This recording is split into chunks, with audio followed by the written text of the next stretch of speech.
नमस्कार दोस्तों, perfect success point में आपका हार्दिक स्वागत है।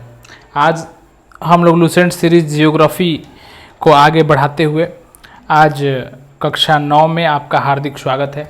आज हम लोग जितने भी ग्रह हैं उसके बारे में अध्ययन करेंगे। ठीक है, सौरमंडल में जितने भी ग्रह हैं उसके बारे में अध्ययन करेंगे। तो इन ग्रहों की श्रेणी में अगर देखा जाए तो सबसे पहले बुध का नाम आता है।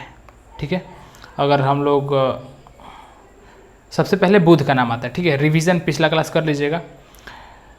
तो बुध का जब नाम आता है तो बुध के बारे में हम लोग अच्छे से पढ़ेंगे। ठीक है, तो बुध जो है लास्ट में हम लोग पिछला क्लास रिवीजन कर लेंगे, या हर बार की तरह चलिए आइए, थोड़ा तबीयत ठीक नहीं लग रहा था लेकिन रिवीजन कर ही लेते हैं। चलिए एक बार जल्दी जल्दी पढ़ लेते हैं। ठीक है, क्लास 8 को अंतर्राष्ट्रीय खगोल शास्त्री IAU के अनुसार 2006 में एक प्राग सम्मेलन हुआ।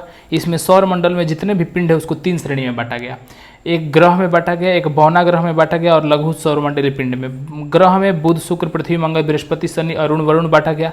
बौना ग्रह में प्लूटो, चेरान, सेरस 2003, UB 313 और लघु पिंड में धूमकेतु, उपग्रह व अन्य छोटा खगोलीय पिंड को जोड़ा गया।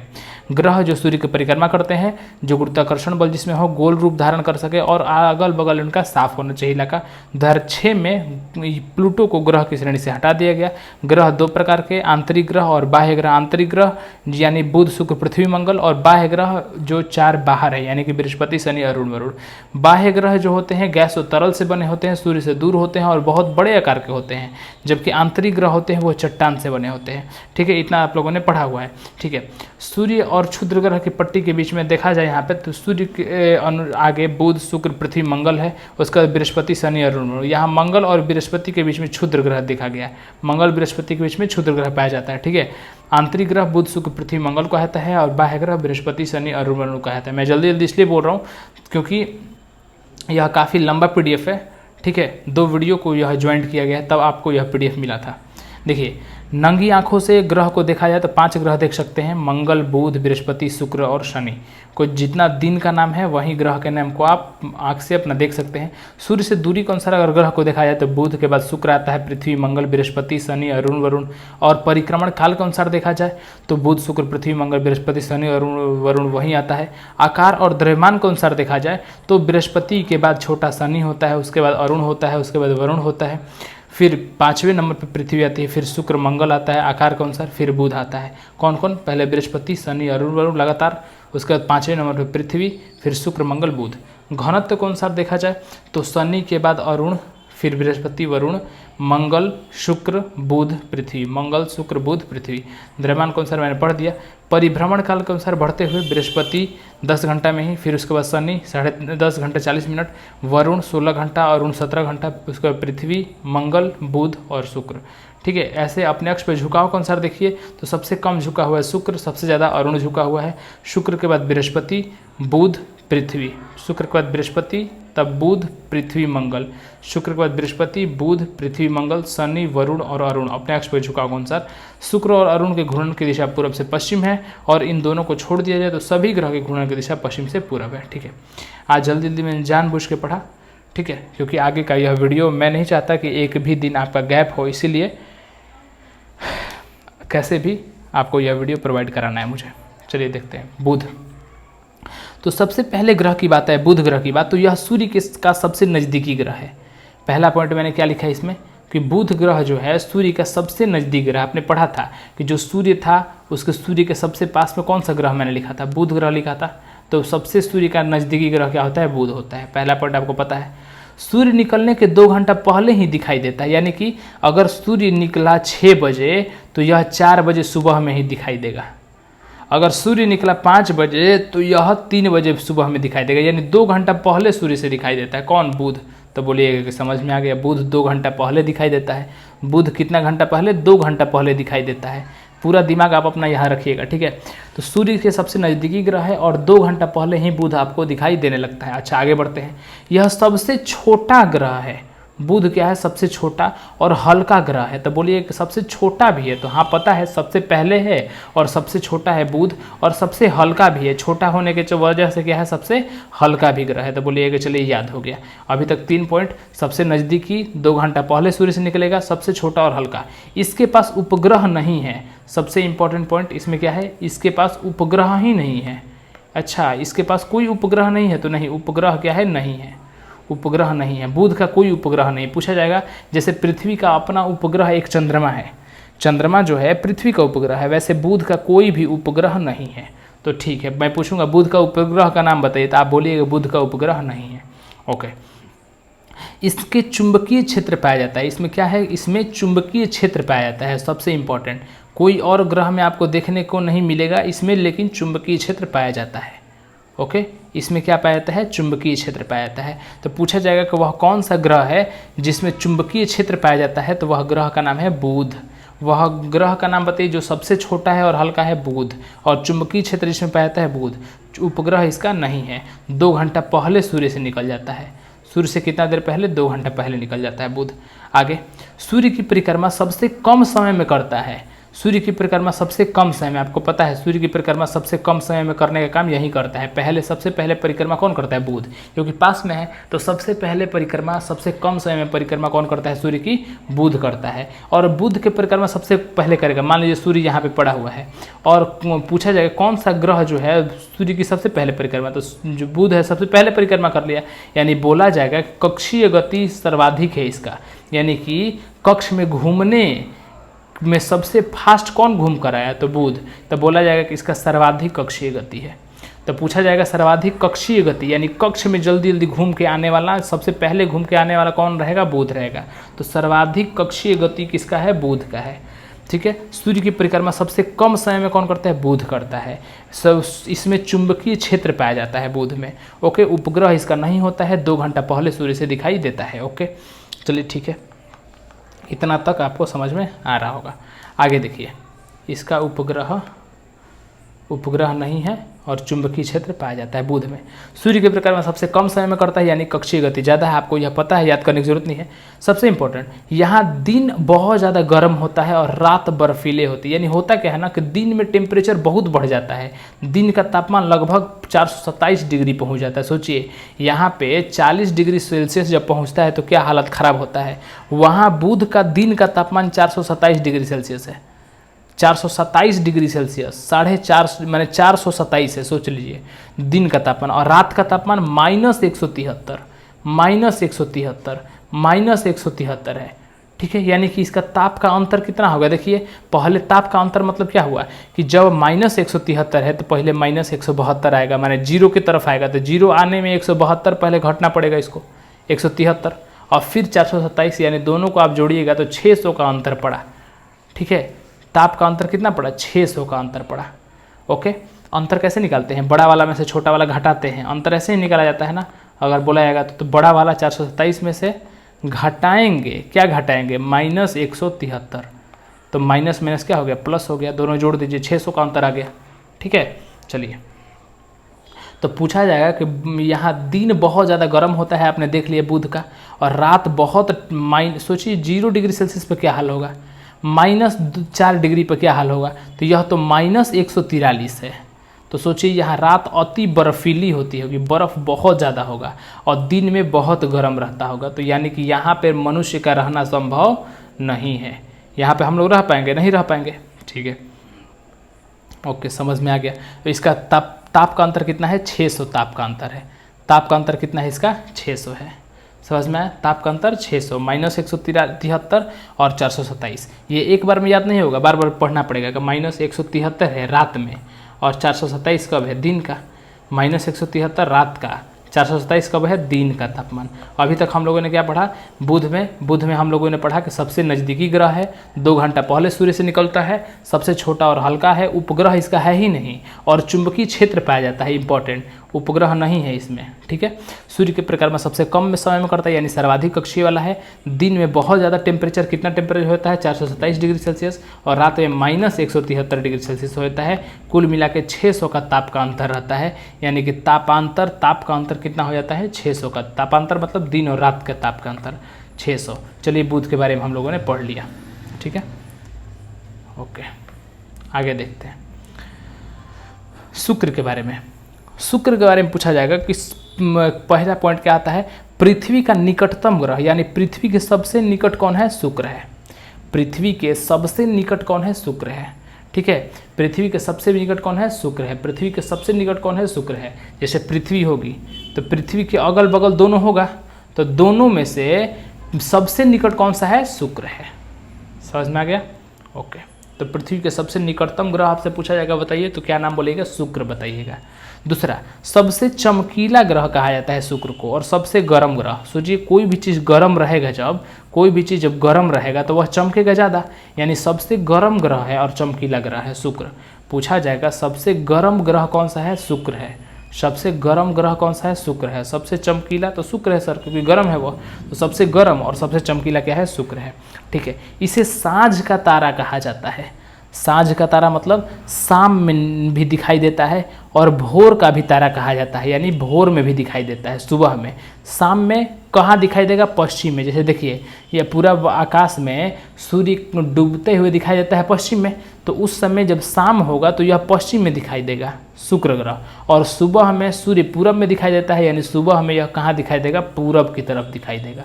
तो पूछा जाएगा कि शुक्र को साँझ का तारा और भोर का तारा किसे कहा जाता है? शुक्र को। साँझ का तारा और भोर का तारा किसे कहा जाता है? शुक्र को। चमकीला ग्रह और गर्म ग्रह किसे कहा जाता है? शुक्र को। ओके। शाम में कहाँ निकलता है? पश्चिम में, और भोर में कहाँ रहता है? पूरब में। ठीक है। अन्य ग्रह के विपरीत यह घूमता है, दक्षिणावर्त, यानी क्लॉकवाइज घूमता है। यह कैसे घूमता है? क्लॉकवाइज। देखिए, मैंने लिखवाया था पिछला वीडियो में कि शुक्र और अरुण, दो मैंने बोला था, शुक्र और अरुण जो होते हैं वह अन्य ग्रह से उल्टा घूमते हैं। मैंने बताया था अन्य ग्रह से उल्टा घूमते हैं। अन्य ग्रह कैसे घूमते हैं? पश्चिम से पूरब। यह कैसे घूमते हैं? पूरब से पश्चिम। तो पूरब से पश्चिम वाली दिशा क्या कहलाती है? क्लॉकवाइज, यानी दक्षिणावर्त। क्लॉकवाइज को हिंदी में क्या बोलते हैं? दक्षिणावर्त। क्लॉकवाइज यानी घड़ी की दिशा। घड़ी की दिशा जैसे घूमती है पूरब से पश्चिम की तरफ, हम लोग मान के चलते हैं पूरब से पश्चिम क्लॉकवाइज होता है, तो यह अन्य ग्रह के विपरीत चलता है। कैसे चलता है? दक्षिणावर्त चक्रण करता है, यानी क्लॉकवाइज घूमता है। ठीक है। और अन्य ग्रह यानी पृथ्वी कैसे घूमती है? Anti clockwise. पूरब से पश्चिम जो घूमेगा उसे हम बोलेंगे क्लॉकवाइज, जो पश्चिम से पूरब घूमेगा उसे हम क्या बोलेंगे? Anti clockwise. तो यहाँ अभी तक आपने क्या पढ़ा? अभी तक आपने पढ़ा कि शुक्र जो है सबसे निकट ग्रह है। हाँ सर, याद हो गया। सबसे चमकीला और गर्म ग्रह है, सर यह भी याद हो गया। साँझ का तारा और भोर का तारा कहा जाता है शुक्र को, तो हाँ शुक्र को कहा जाता है। ठीक है। अन्य ग्रह के विपरीत घूमता है, तो सर यह पहले ही आपने बता दिया था कि शुक्र और अरुण जो है अन्य ग्रह के विपरीत घूमता है। कैसे घूमता है? यह पूरब से पश्चिम दोनों घूमता है। पूर्व से कैसे घूमेगा? पश्चिम। और जब भी कोई पूरब से पश्चिम घूमेगा तो उसे क्या बोलेंगे हम लोग? क्लॉकवाइज घूम रहा है। क्या बोलेंगे? क्लॉकवाइज। और क्लॉकवाइज को हिंदी में क्या बोलते हैं? दक्षिणावर्त। और एंटी क्लॉकवाइज को वामावर्त। वामा यानी बायां हाथ, दक्षिणावर्त मतलब दाहिना हाथ, ऐसे करके याद रखिए। ठीक है। ओके। पृथ्वी का भगिनी ग्रह कहा जाता है, सबसे इंपॉर्टेंट। इसे क्या कहता है? पृथ्वी का भगिनी ग्रह। पृथ्वी का भगिनी ग्रह किसे कहा जाता है? शुक्र को। पृथ्वी का भगिनी किसे कहा जाता है? शुक्र को। जो सबसे निकट है वह इसका भगिनी है। पृथ्वी का निकटतम ग्रह कौन सा है? शुक्र है। पृथ्वी का निकटतम ग्रह कौन सा है? शुक्र है। पृथ्वी का भगिनी ग्रह कौन सा है? शुक्र है। पृथ्वी का भगिनी ग्रह भी क्या है? शुक्र है। निकटतम ग्रह भी शुक्र है और भगिनी ग्रह भी शुक्र है, तो हाँ शुक्र है। ठीक है। घनत्व, आकार, व्यास और में पृथ्वी के समान है, यानी घनत्व में देखा जाए तो पृथ्वी के ही समान है, आकार इसका पृथ्वी के ही समान है, व्यास इसका पृथ्वी के ही समान है। ठीक है। तो पूछा जाएगा किसका आकार, घनत्व और व्यास पृथ्वी के समान है? तो शुक्र ग्रह। किस ग्रह को पृथ्वी का भगिनी ग्रह कहा जाता है? शुक्र ग्रह को पृथ्वी की भगिनी। कौन सा ग्रह पृथ्वी के निकट है? शुक्र है। साँझ का तारा, भोर का तारा शुक्र को। सबसे चमकीला तारा, गर्म तारा शुक्र को कहा जाता है। अच्छा ठीक है। इसके पास कोई उपग्रह नहीं है, यानी इसके पास भी कोई उपग्रह नहीं है। बुध के पास भी कोई उपग्रह नहीं था। बुध के पास भी कोई उपग्रह नहीं था। दो के पास उपग्रह नहीं है, अभी मिला आपको, शुक्र और बुध। बुध और शुक्र को उपग्रह नहीं है। ठीक है। पृथ्वी के समान घनत्वाकार है इसका। ओके। भगिनी ग्रह पृथ्वी का कहा जाता है शुक्र को। पूछा जाएगा भगिनी ग्रह किसे? शुक्र को। इंपॉर्टेंट है भगिनी ग्रह। साँझ का तारा, भोर का तारा और सबसे चमकीला तारा, ये सब क्या है? इंपॉर्टेंट। जितना लिखा है मैं इंपॉर्टेंट ही लिखवाया। बृहस्पति पे आते हैं। चलिए, सौरमंडल का सबसे बड़ा ग्रह क्या है? बृहस्पति है। सौरमंडल का सबसे बड़ा ग्रह पूछेगा बृहस्पति है, ये आपको याद है। ठीक है। अपनी धुरी पर चक्कर लगाने में 10 घंटा लगाता है, यह मैंने कल लिखवा दिया था। अपनी धुरी पर चक्कर लगाने में कितना देर लगाता है? 10 घंटा। यह आपको याद है। सबसे बड़ा ग्रह है सौरमंडल का। सूर्य की परिक्रमा करने में 12 वर्ष, सूर्य की परिक्रमा करता है तो 12 वर्ष लगा देता है। सूर्य की परिक्रमा करने में कितना वर्ष लगाता है? 12 वर्ष। सूर्य की परिक्रमा करने में 12 वर्ष। अच्छा ठीक है, याद हो गया सर। इसका द्रव्यमान जो होता है ना बृहस्पति का, वह सूर्य के द्रव्यमान का 1000वां भाग है। यानी कि सूर्य के द्रव्यमान जो है उसमें अगर 1000 से भाग कीजिएगा ना, तब जाके बृहस्पति का द्रव्यमान निकलेगा। यानी कि सूर्य का जो भी द्रव्यमान होगा, इसमें अगर 1000 से आप भाग कीजिएगा तब निकलेगा बृहस्पति का द्रव्यमान। ठीक है, यानी कि सूर्य का द्रव्यमान का कितना भाग है? 1000वां भाग है। ठीक है, 1/1000वां भाग है। ओके ठीक है।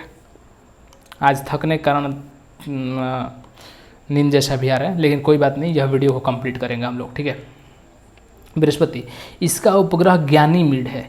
इसका उपग्रह का नाम क्या है? ज्ञानीमीड। इसका उपग्रह का नाम क्या है? ज्ञानीमीड। ज्ञानीमीड उपग्रह है। अभी तक आपने पढ़ा कि बुध और शुक्र के पास कोई भी उपग्रह नहीं है, लेकिन बृहस्पति के पास इसका अपना उपग्रह है ज्ञानीमीड। ज्ञानीमीड का रंग कैसा होता है? पीला होता है। ज्ञानीमीड का रंग कैसा होता है? पीला होता है। ज्ञानीमीड का रंग कैसा होता है? पीला रंग होता है। सभी उपग्रह में सबसे बड़ा होता है। पूछा जाएगा कि सब उपग्रह में सबसे बड़ा उपग्रह कौन सा है? ज्ञानीमीड उपग्रह है। सभी उपग्रहों में जितना उपग्रह है उसमें सबसे बड़ा उपग्रह कौन सा है? ज्ञानीमीड। तो बड़ा ग्रह का बड़ा उपग्रह है। यह बड़ा ग्रह है बृहस्पति, इसका बड़ा उपग्रह भी क्या है? ज्ञानीमीड है। ठीक है, ज्ञानीमीड बड़ा उपग्रह है। ज्ञानीमीड बड़ा उपग्रह है इसका, कोई दिक्कत? सभी उपग्रहों में सबसे बड़ा है। ओके ठीक है। देखिए, सूर्य के द्रव्यमान का 1/1000वां भाग है, यानी 1000 से भाग देंगे तो सूर्य का इसका द्रव्यमान निकलेगा। सूर्य की परिक्रमा करने में 12 वर्ष लगाता है। ओके, यह सब याद हो रहा है।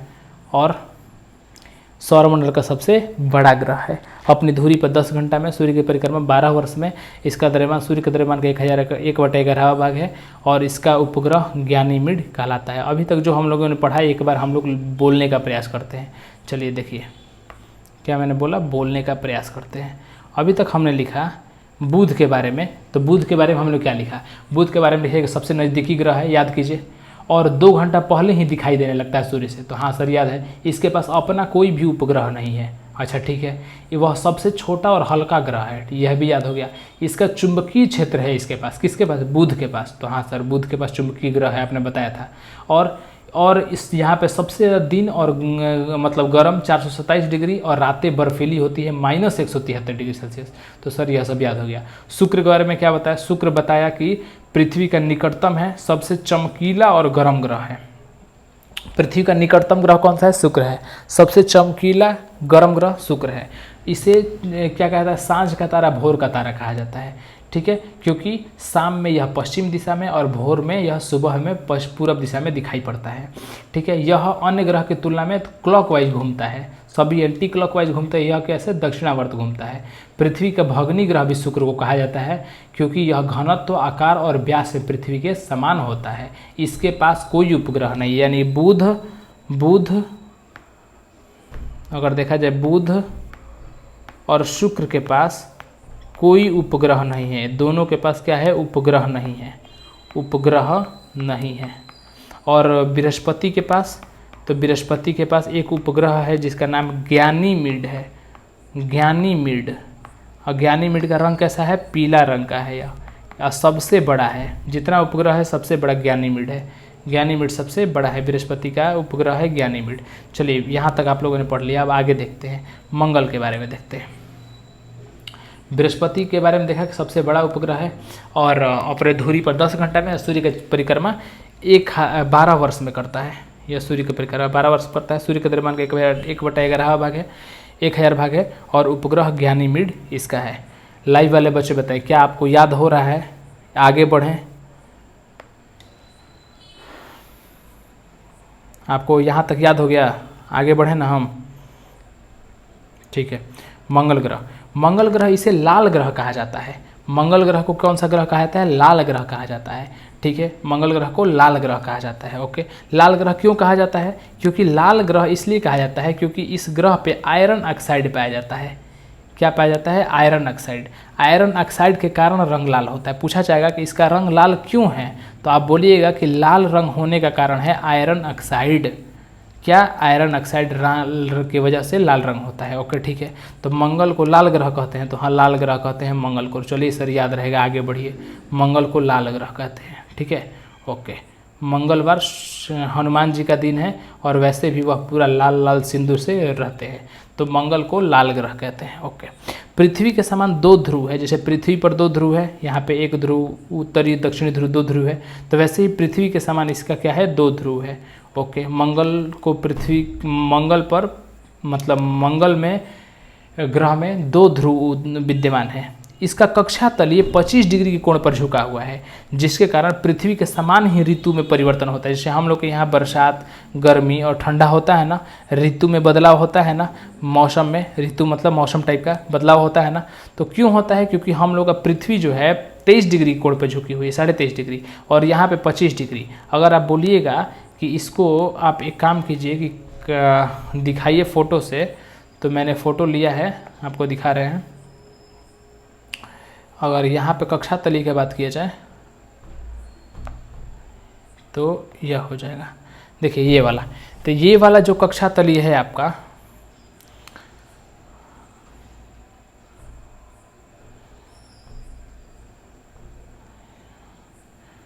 यहाँ पे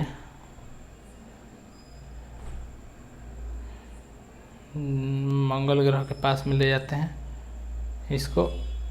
हाँ देखिए, ध्यान से देखिए, इसको जूम कर रहे हैं। देखिए यह होगी क्या? पृथ्वी, और यह हो गया मंगल। पृथ्वी नीला ग्रह दिखाई देता है और यह क्या है? लाल ग्रह है, ठीक है, लाल जैसा दिखाया गया आपको। ओके, यह जो मेडिएटर है, यह जो आपको हम फोटो बनाएं, यह देखिए, यह कलर जो आपको बीचों बीच दिख रहा है, तो बीचों बीच से देखा जाता है, एकदम बीचों बीच एक स्केल है, तो यह सीधे है पूरा, ठीक है। और मंगल ग्रह जो है झुका हुआ है, यह ऐसे झुका हुआ है, यह लाइन आपको दिख रहा है, मंगल ग्रह ऐसे झुका हुआ है। तो यहाँ से और इतना का जो डिग्री है, यानी कि जहाँ मेन होना चाहिए सीधे, वहाँ से झुकाव जो देखा है, कितना झुका है भाई? तो 25.5 माने 25.19 डिग्री, यानी 25 डिग्री झुका हुआ है। वैसे ही पृथ्वी ऐसे झुकी हुई है, इतना पे है पृथ्वी, जबकि देखा कहाँ जाता है? सीधे एक लाइन खींच के देखा जाता है। तो सीधे एक लाइन खींच के देखा गया तो पृथ्वी 23 डिग्री के कोण पे झुकी हुई, यानी 23.5 डिग्री कोण पे। तो यह झुकाव हो गया। कैसे झुकाव होता है आपको समझ में आ गया कि झुकाव क्या है? तो जो मंगल ग्रह है यहाँ पे कितना झुका हुआ है? 25 डिग्री झुका हुआ है। तो मंगल ग्रह 25 डिग्री कोण पर झुका हुआ है, और पृथ्वी के समान ही देखिए, पृथ्वी जैसे 23.5 डिग्री पे झुकी हुई है, वैसे मंगल भी कितना पे झुका हुआ है? 25 डिग्री पे। तो देखिए पृथ्वी के समान ही झुका हुआ है। जैसे पृथ्वी कुछ झुकी है तो वैसे कक्षा तल पृथ्वी का झुका है, वैसे ही इसका भी कक्षा तल कुछ झुका हुआ है, ठीक है। यानी कि ये 25 डिग्री झुका होने के कारण ही 25 डिग्री, इसका कक्षा तल 25 डिग्री होने के कारण ही यहाँ पे ऋतु परिवर्तन होता है।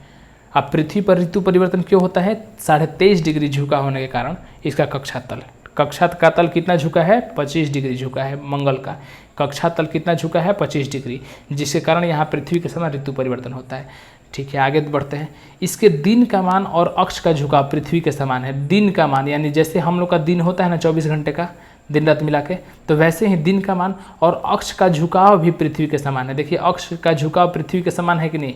जैसे पृथ्वी झुकी है वैसे ही यह भी झुका है, लगभग बराबर। पृथ्वी 23.5 है तो यह 25 डिग्री है, लगभग बराबर है। तो मंगल का अक्ष का झुकाव भी पृथ्वी के समान है और दिन का मान भी पृथ्वी के समान है। ओके, अक्ष का झुकाव कितना है? 25 डिग्री है। यह अपनी धुरी पर 24 घंटा में एक बार चक्कर लगाता है, और पृथ्वी भी क्या करती है? एक बार चक्कर कैसे लगाती है? 24 घंटा में ही एक बार चक्कर लगाती है, ऐसे गोल गोल।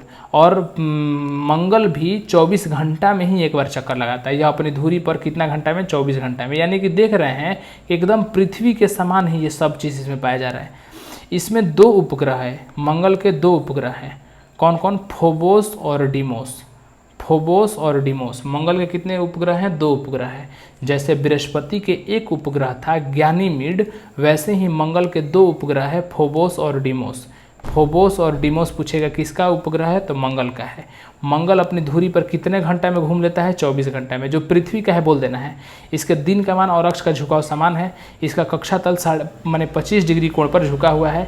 इसमें पृथ्वी के समान 2 ध्रुव होते हैं और यह लाल ग्रह कहलाता है आयरन ऑक्साइड के कारण। इसका रंग लाल है आयरन ऑक्साइड के कारण। ओके, सूर्य की परिक्रमा करने में 687 दिन लगाता है। मंगल जो है सूर्य की परिक्रमा कितने दिन में करता है, तो 687 दिन में सूर्य की परिक्रमा करता है। मंगल ग्रह सूर्य की परिक्रमा 687 दिन में करता है। फोबोस और डिमोस इसके उपग्रह है। इसके उपग्रह क्या है, फोबोस और डिमोस। फोबोस और डिमोस क्या है, इसके उपग्रह है। ओके, याद नहीं होगा फिर लिखेंगे हम लोग। ज्ञानीमीड किसका उपग्रह था, बृहस्पति का। पीला रंग का उपग्रह था ज्ञानीमीड, बृहस्पति का उपग्रह था, पीला रंग का उपग्रह था। ओके, आगे सबसे बड़ा उपग्रह था। सौर मंडल का सबसे बड़ा ज्वालामुखी ओलिपस मेसी पूछा जाएगा। पूरे सौर मंडल का, पूरे सौर मंडल मतलब सौर मंडल में पृथ्वी भी आती है, मंगल भी आता है, बुध भी आता है, जितना ग्रह है सब आता है। तो पूरे खाली पृथ्वी की हम बात नहीं कर रहे हैं, पृथ्वी के अलावा भी जो है सबकी बात कर रहे हैं। तो पूरे सौर मंडल में देखा जाए, जैसे पृथ्वी पर देखा जाए तो पृथ्वी पर सबसे बड़ा पर्वत कौन सा है, एवरेस्ट चोटी है। खाली पृथ्वी का बात किया जाए तो सबसे ऊंचा पर्वत कौन है, एवरेस्ट चोटी। वैसे ही पूरा सौर मंडल का बात कर दिया जाए, यानी पृथ्वी हो, मंगल हो, बुध हो, सब ग्रह उपग्रह सबको मिला के बात किया जाए तो सबसे ऊंचा पर्वत निक्स ओलंपिया है। कौन सी ओलंपिया, निक्स ओलंपिया। सौर मंडल का सबसे ऊंचा पर्वत कौन सा है, निक्स ओलंपिया। सबसे ऊंचा पर्वत कौन सा है, निक्स ओलंपिया। सौर मंडल का सबसे बड़ा ज्वालामुखी कैसे है, ओलिपस मेसी। ओलिपस मेसी, यह 2 कम से कम याद कर लीजिएगा, ठीक है। ओलिपस मेसी, ओलिपस मेसी सबसे बड़ा ज्वालामुखी है, ओलिपस मेसी। और ऊंचा पर्वत निक्स ओलंपिया। ओलंपिया नाम से देखिए ना, ओलंपी कोई फान रहा है तो फानेगा यानी कि ऊंचा चीज से फानना पड़ेगा, तो ऊंचा पर्वत का नाम आएगा तो निक्स ओलंपिया, ठीक है। माउंट एवरेस्ट से 3 गुना बड़ा है। पूछा जाएगा कि निक्स ओलंपिया माउंट एवरेस्ट से कितना बड़ा है, 3 गुना बड़ा है। माउंट एवरेस्ट जितना बड़ा है ना, उसमें 3 का गुना कर दीजिए, उतना बड़ा निक्स ओलंपिया है। तो बोलिए कि सर सौर मंडल का सबसे बड़ा ज्वालामुखी आपने बताया ओलिपस मेसी। मेसी एक फुटबॉलर है जिसका नाम आप जानते होंगे, तो मेसी एक नाम हो गया सबसे बड़ा ज्वालामुखी। और सबसे ऊंचा पर्वत ओलंपिया आपने बताया। यह दोनों किस ग्रह पे है, तो मंगल ग्रह पे है। तो बोलिए कि अरे बाप रे, मंगल पे हमसे भी बड़ा पर्वत है। तो हाँ, पृथ्वी पर जैसे एवरेस्ट है, मंगल पर हमसे भी बड़ा पर्वत है निक्स ओलंपिया। कौन सी ओलंपिया, निक्स ओलंपिया पर्वत है। और ज्वालामुखी सबसे बड़ा है वहीं पे ओलिपस मेसी ज्वालामुखी। ओके, मंगल ग्रह पे उपस्थित है। मंगल ग्रह के उपग्रह का नाम क्या है, फोबोस और डिमोस। फोबोस और डिमोस। ओके, अब बात करते हैं, ग्रह की बात हम लोगों ने कर लिया। अब बात करते हैं मार्स ओडेसी नाम का शब्द आएगा। यह क्या है, तो मार्स ओडेसी एक कृत्रिम उपग्रह है। क्वेश्चन पूछेगा, मार्स ओडेसी आपके सामने बोला जाएगा, हम पूछेंगे कि बताइए मार्स ओडेसी क्या है। तो आप बोलेगा मार्स ओडेसी क्या है, तो मार्स ओडेसी हमने पढ़ा है कि एक कृत्रिम उपग्रह है, यानी कि कृत्रिम मतलब क्या हुआ, जिसे मानव ने बनाया है। वैसा उपग्रह जिसे मानव ने बनाया है, तो एक मानव द्वारा बनाया गया उपग्रह है, ठीक है। मार्स ओडेसी क्या है, एक उपग्रह है। कैसा उपग्रह, कृत्रिम उपग्रह है, प्राकृतिक उपग्रह नहीं है, मानव ने बनाया है इस उपग्रह को। अच्छा सर, समझ में आ गया, मार्स ओडेसी एक कृत्रिम उपग्रह है।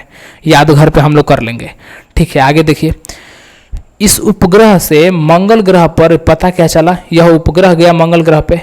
यह उपग्रह कहाँ चला गया, छोड़ा गया मंगल ग्रह पे, और मंगल ग्रह पर क्या पता लगाया, तो इस उपग्रह से मंगल ग्रह पे बर्फ छत्रक यानी बर्फ से ढका हुआ सब चीज़, और हिम शीतित जल यानी बहुत ठंडा जल, बर्फ जैसा जल की उपस्थिति की सूचना मिली है। यानी पता चला है कि बर्फ जैसा जल है, बर्फ ढका हुआ है।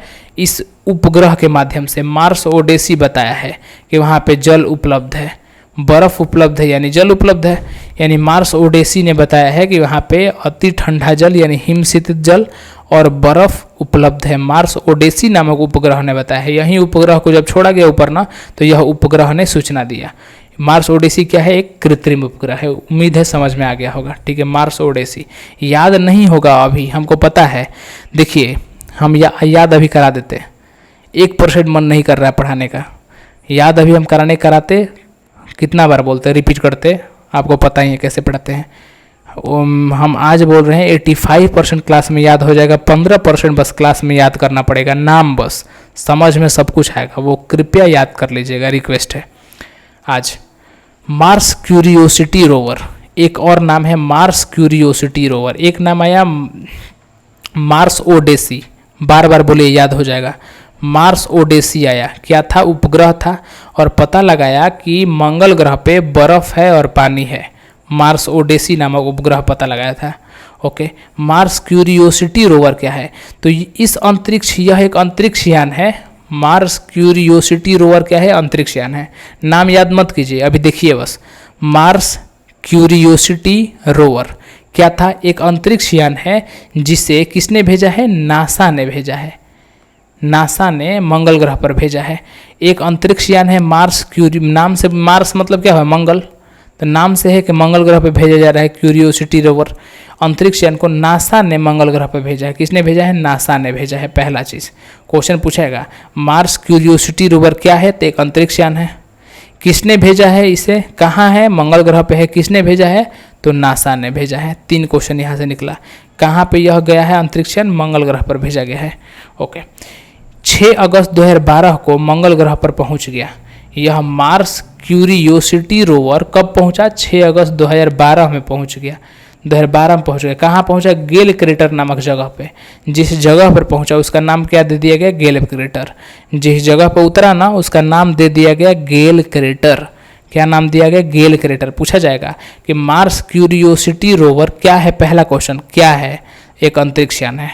दूसरा क्वेश्चन, मार्स क्यूरियोसिटी रोवर कि कहाँ भेजा गया? तो मंगल ग्रह पे भेजा गया। मार्स क्यूरियोसिटी रोवर को किसने भेजा? नासा ने भेजा। ओके, मार्स क्यूरियोसिटी रोवर मंगल ग्रह पर किस स्थान पे पहुंचा? तो गेल क्रेटर नामक स्थान पे पहुंचा। कब पहुंचा? 2012 में पहुंचा। ठीक है, यह मंगल ग्रह पर जीवन की संभावना, कि मंगल ग्रह पर हमारा जीवन यानी जीना संभव है कि नहीं है, तो जीवन की संभावना और उसके वातावरण का अध्ययन अभी भी कर रहा है। ठीक है, अभी भी क्या कर रहा है? यह अध्ययन कर रहा है। तो एक था मार्स ओडेसी जो कि उपग्रह था, एक आया मार्स क्यूरियोसिटी रोवर। ठीक है, अंतरिक्ष यान है, नासा ने भेजा है। 2012 में गेल क्रेटर नामक स्थान पर यह पहुंच गया है और अभी भी देख रहा है कि जीवन की संभावनाएं है कि नहीं, वातावरण का अध्ययन कर रहा है। ठीक है, इसरो, भारतीय अंतरिक्ष अनुसंधान संस्थान। इसरो का फुल फॉर्म क्या है? हिंदी में भारतीय अंतरिक्ष अनुसंधान संस्थान। अपना मंगलयान मॉम छोड़ा। पूछा जाएगा कि भारतीय अंतरिक्ष संस्थान जो है मंगल पर कोई उपग्रह छोड़ा है कि नहीं? तो एकदम छोड़ा है भाई, मॉम छोड़ा है। मंगलयान अपना छोड़ा है जिसका नाम क्या था? Mom, MOM। मॉम मतलब मार्स ऑर्बिट मिशन।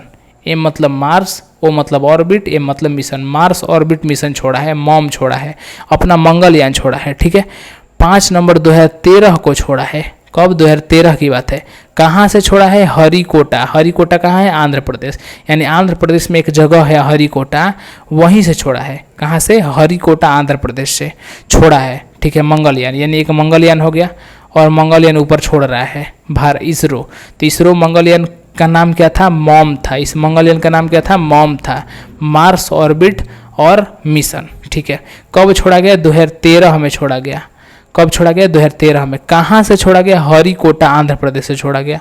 कहाँ से छोड़ा गया? हरिकोटा, आंध्र प्रदेश से। ठीक है, और ध्रुवीय अंतरिक्ष प्रक्षेपण PSLV C-25 से प्रेक्षित किया गया। यह जो छोड़ा गया किससे छोड़ा गया? PSLV C-25। आप बोलिए कि यह क्या है? यह आपको एक फ़ोटो हम दिखा देते हैं ताकि आपको अच्छे से समझ में आ जाए। जो फ़ोटो लिया गया है वह आपको दिखा देते हैं। 1 मिनट रुक जाइए। यह हो गया आपका PSLV C-35,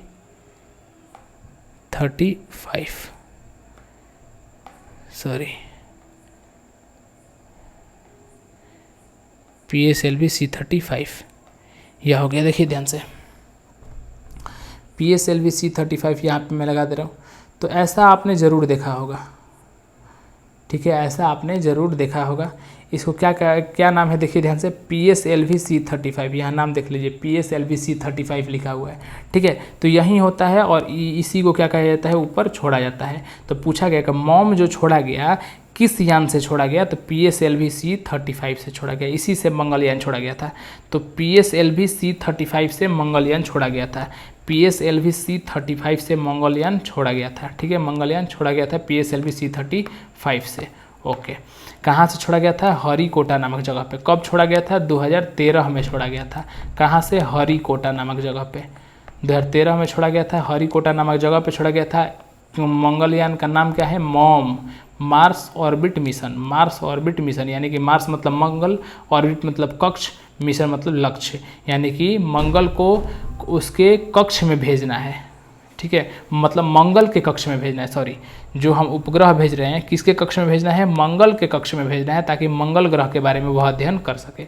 मॉम नामक भेजा था मंगलयान। ठीक है, ओके। कहाँ से, किससे छोड़ा गया था? PSLV C35 नाम था, इसी से PSLV C35 इसी से छोड़ा गया था। ओके, यह भारत का पहला अंतराग्रही अभियान है। भारत के बारे में देखा जाए तो ग्रह के किसी ग्रह पर छोड़ा गया पहला अभियान है। पूछा जाएगा कि भारत का पहला अंतराग्रही है। अंतराग्रही मतलब कोई ग्रह के, कोई भी पहला ग्रह पर जो कुछ भेजा गया है, तो मंगल ही ऐसा ग्रह है जिस पर हम लोगों ने पहला बार भेजा है। चंद्रमा पर भेजा है तो चंद्रमा उपग्रह है। ठीक है, तो लेकिन मंगल क्या है? ग्रह है। तो हम बात कर रहे हैं ग्रह के बारे में। ऐसा कौन सा पहला ग्रह है जहां पर हमने अपना यान भेजा है? तो वह मतलब वह ग्रह कौन सा है? मंगल है।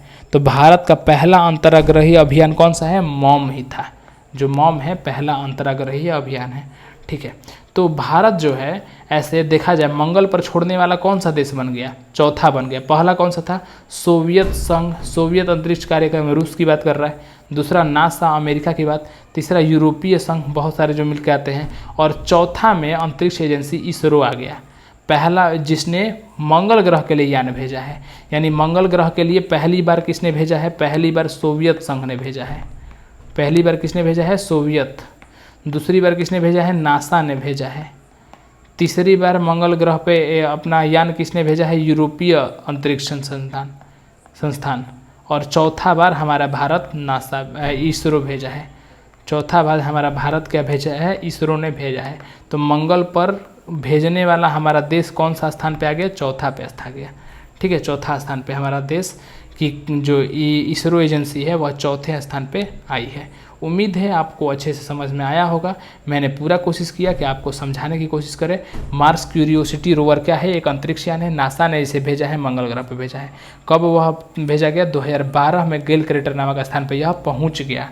मार्स क्यूरी, यहीं बस एक आपको नाम याद नहीं हुआ होगा, नहीं तो सब याद आ गया होगा। ठीक है, मार्स ओडेसी कृत्रिम उपग्रह है।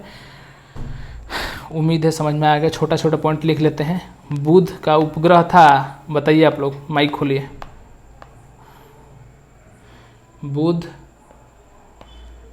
बुध के बारे में 2-3 पॉइंट बताइए। बुध का उपग्रह नहीं था, चलिए उपग्रह नहीं था। और 2-3 पॉइंट बुध के बारे में आपने क्या पढ़ा? सबसे छोटा ग्रह है, सबसे छोटा ग्रह है, सूर्य के सबसे नज़दीक है, सूर्य के नज़दीक है।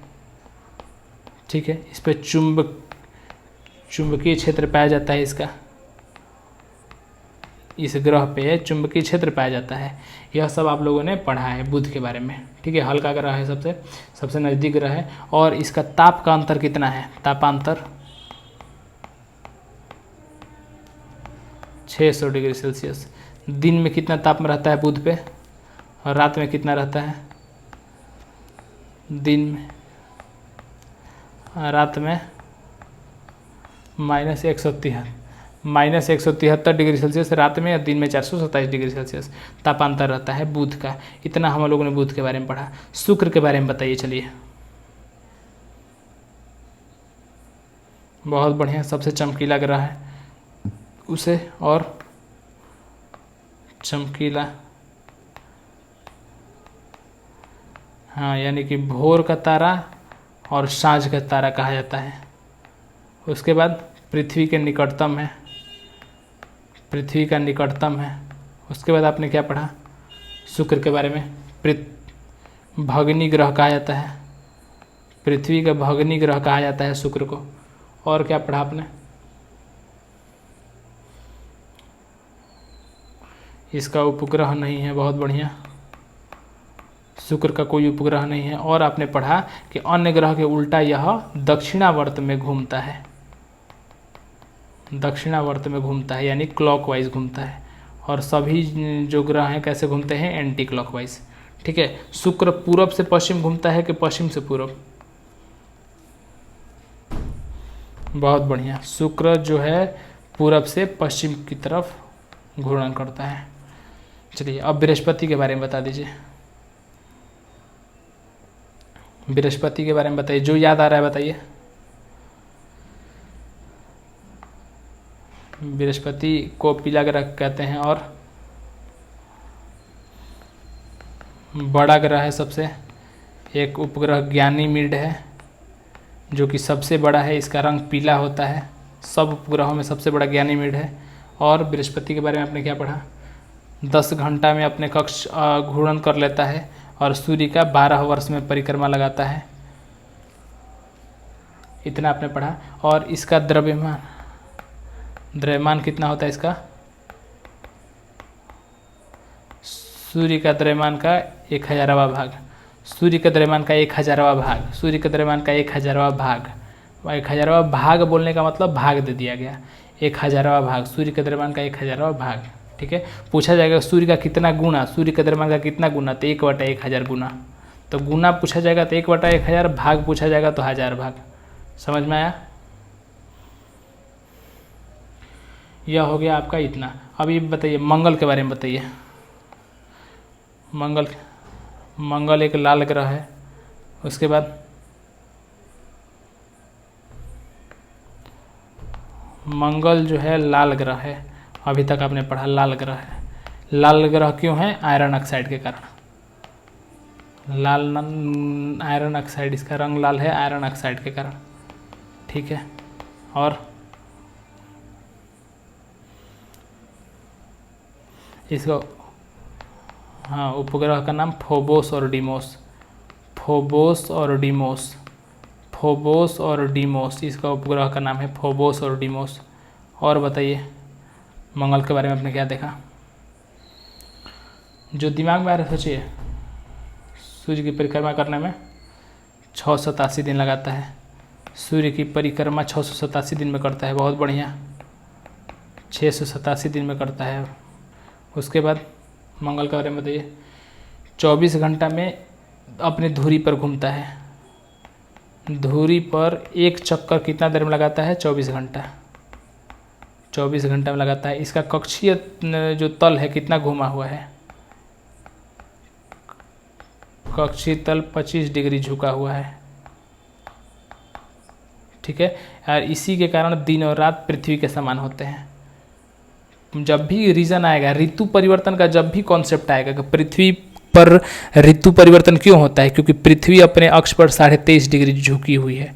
तो जहाँ झुका हुआ का बात आएगा, इसी के कारण क्या होगा? दिन और रात होगा। वैसे ही मंगलयान का कक्षीय तल 25 डिग्री झुका हुआ है। ठीक है, यहाँ पृथ्वी के समान ही ऋतु परिवर्तन होते रहता है और पृथ्वी के समान ही इसका 2 ध्रुव भी है। ठीक है, अब बताइए सौरमंडल का सबसे ऊंचा पर्वत, सौरमंडल का सबसे ऊंचा पर्वत का नाम बताइए। सौरमंडल का ऊंचा पर्वत निक्स ओलंपिया, बहुत बढ़िया। निक्स ओलंपिया, निक्स ओलंपिया, निक्स ओलंपिया। ठीक है, और सौरमंडल का सबसे बड़ा ज्वालामुखी,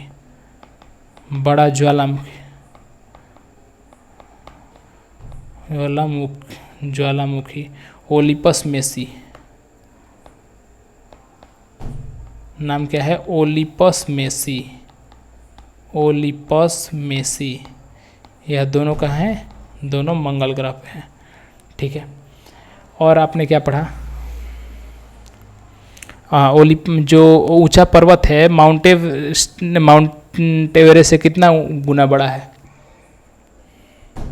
3 गुना बड़ा है। ठीक है, एक बात है, मार्स ओडेसी क्या है? मार्स ओडेसी क्या है? एक कृत्रिम उपग्रह है। ठीक है, और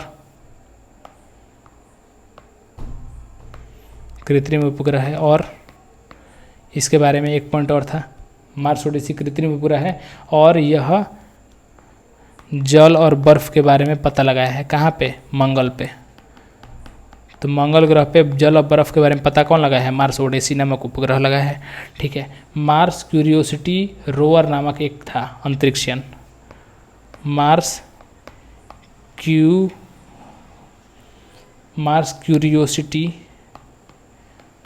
क्यूरियोसिटी रोवर, यह क्या था? यह सबसे पहले क्या है? एक अंतरिक्ष यान है। अंतरिक्ष यान है जिसे किसने भेजा है? नासा ने भेजा था। कहाँ भेजा था? मंगल ग्रह पे। और बताइए, अंतरिक्ष यान है, नासा ने भेजा था, मंगल ग्रह पे भेजा था। यह मंगल ग्रह पे कब पहुंचा? 2012 में, 6 अगस्त 2012 को। कहाँ पहुंचा? बहुत बढ़िया, गेल क्रेटर नामक स्थान पे पहुंचा। गेल क्रेटर नामक यह स्थान पे पहुंचा। ठीक है। यह अभी भी मंगल पर जीवन की संभावनाएं खोज रहा है। ठीक है। और इसरो ने अपना मंगलयान कब भेजा? 2013 में मंगलयान भेजा। उस मंगलयान का नाम क्या था? मॉम का full form Mars orbit mission. Mars orbit mission 2013 में भेजा मॉम। ठीक है। और किस अंतरिक्ष यान से भेजा? किस प्रक्षेपण यान से भेजा? PSLV C-25। PSLV C-25। PSLV C-25 25 PSLV C-25 से यह भेजा। ठीक है। और जो इसरो है, मंगल ग्रह पर अपना यान भेजने वाला कौन सा बन गया है एजेंसी? चौथा एजेंसी बन गया है जिसने मंगल ग्रह पे अपना यान भेजा है। इसरो चौथा नंबर पे है। पहला नंबर पे कौन सा है? पहला नंबर पे है सोवियत अंतरिक्ष कार्यक्रम। दूसरा नंबर पे है नासा। तीसरा नंबर पे यूरोपियन अंतरिक्ष एजेंसी। तो सोवियत अंतरिक्ष एजेंसी, नासा, यूरोपियन अंतरिक्ष एजेंसी, चौथा पे इसरो। और इस प्रकार आपका जितना अभी मैंने पढ़ा है उतना कंप्लीट होता है। आगे के वीडियो में कल अच्छे से मिलेंगे। और ऐसे ही आप बार बार रिपीट मोड में इस वीडियो को देखते रहिए। देखिए, पहली बार जब आप देखेंगे, जो भी नया बच्चा है, पहली बार आप देखेंगे तो लगेगा कि कुछ परसेंटेज आपका याद हो गया। ठीक है। दूसरी बार आप देखेंगे, सुनेंगे इस वीडियो को तो लगेगा कि हाँ बहुत कुछ याद हो गया। और जब तीसरी बार इस वीडियो को आप सुनेंगे डबल स्पीड में, तो आपको लगेगा कि पूरा का पूरा आपको हमेशा के लिए याद हो गया। तो आप ऐसे ही कीजिएगा कि एक बार यह वीडियो देखिएगा। वीडियो देखने के बाद क्या कीजिएगा कि बार बार इसका रिवीजन कीजिएगा। जितना बार आप रिवीजन कीजिएगा उतना बार आपके लिए फ़ायदेमंद रहेगा। ठीक है। और वैसे तब जाके आपका कंप्लीट होगा। चलिए, उम्मीद है कि आपको अच्छे से यह वीडियो पसंद आया होगा। अगर पसंद वीडियो आ रहा है रियल में, तो कृपया कमेंट करके हमारा मनोबल ज़रूर बढ़ाएं और बताएं कहाँ आपको समझ में अच्छे से आ रहा है, कहाँ आपको समझ में अच्छे से नहीं आ रहा है। ठीक है, ताकि हम अपना सुधार कर पाएँ। चलिए, मिलते हैं अगले वीडियो में। इस वीडियो में इतना तक बने रहने के लिए बहुत बहुत धन्यवाद।